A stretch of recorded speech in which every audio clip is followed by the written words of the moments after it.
My favorite EO value would be Together We Grow.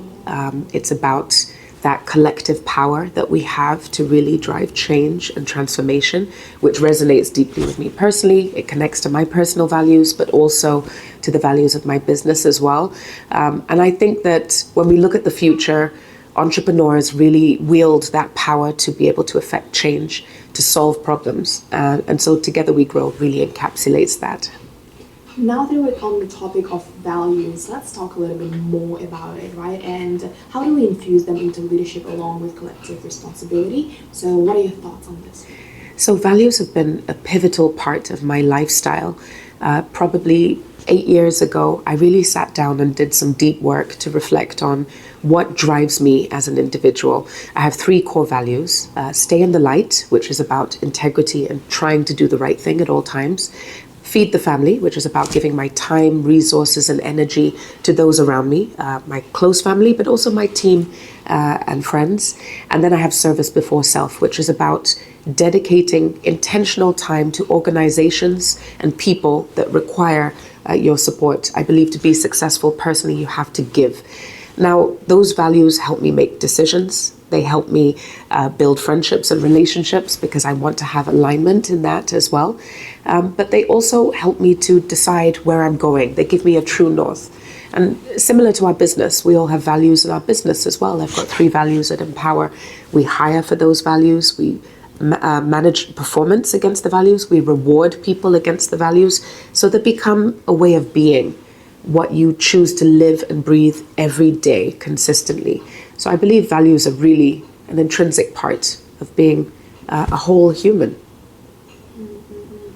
Well, and how about talking about the bit where you also want to discuss how we infuse them into leadership, right, along with the collective responsibility? How do you think that part and aspect works? So as leaders, I believe really honing in on what your values are will help you to be a more effective leader.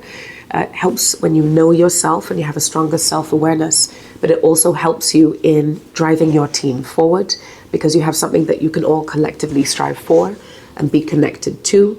Your team and your staff know how to behave and what you expect of them when you really spell out what each value means. And I believe value-infused leadership can really take us to the next level, the next frontier. We've talked about servant leadership, transformational leadership, but value-infused leadership is going to support us to solve the real challenges of the world.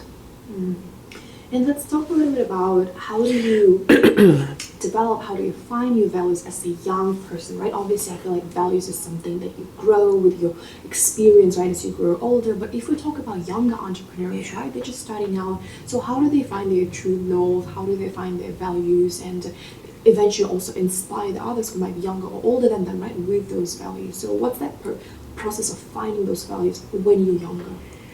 So I recognize that when you're a bit younger, it can be a challenge to really identify what your values are. You're still exploring the world, you're still trying out new things and seeing what's really important to you.